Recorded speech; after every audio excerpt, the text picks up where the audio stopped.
సాయిరామ్. అందరికీ కూడా కార్తీక పౌర్ణమి శుభాకాంక్షలు.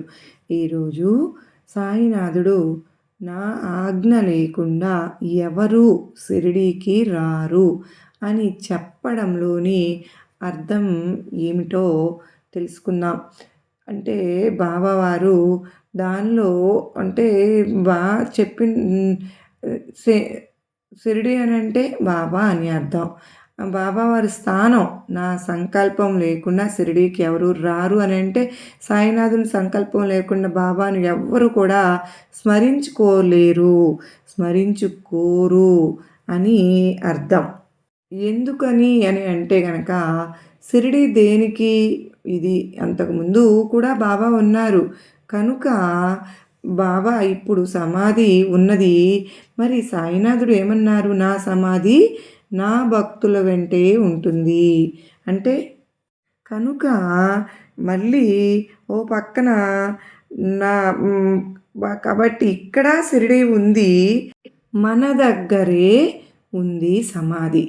సాయినాథుని తలుచుకుంటే అయినా సరే మనం ప్రాప్తం ఉంటే ప్రాపంచికంగా ఆలోచించేటప్పుడు మనం అన్నీ ఆలోచిస్తున్నాము కనుక అప్పుడు సాయినాథుడు ఉన్నటువంటి స్థానం అని మళ్ళీ దానిలో అని వెళ్ళడంలో మనకు ఎక్కువగా ఇంకా అనుభవం అవుతుంది.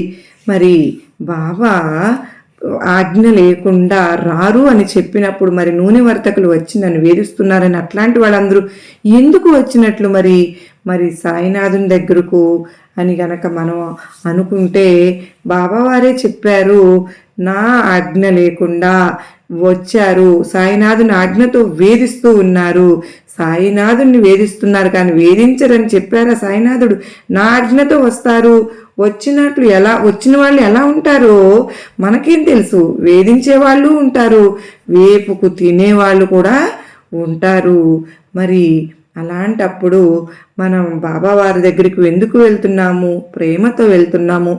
సాయినాథుని ప్రేమ మనకు కావాలని సాయినాథుడు చెప్పినటువంటి మాట, నూనె వర్తకులకు వేధిస్తున్నారంటే మనం పిల్లల్ని చూసి కసురుకుంటాము. నువ్వు అనవు, రోజుకి 4 సార్లు అమ్మ పిల్లలు మనను విసిగించినప్పుడు అంటూ ఉంటాము, గోల చేసినా ఏమైనా చేసినా, నాకు వద్దురా నాయనా, నేను షిరిడీకి వెళ్ళిపోతాను, ఉండిపోతాను అక్కడే, నాకు ఇది వద్దు, ఈ సంసారం వద్దు, ఏం వద్దని అంటాం. ఒక్క నిమిషమే. అట్లాగే సాయినాథుడు కూడా అలా అనేవారు. నేను ఏదైనా నూనె వర్తలకు ఇసుకిచ్చినా, ఎవరైనా ఇబ్బంది పెట్టినా నేను వెళ్ళిపోతాను అంటారు కానీ వెళ్తారా? వెళ్ళరు.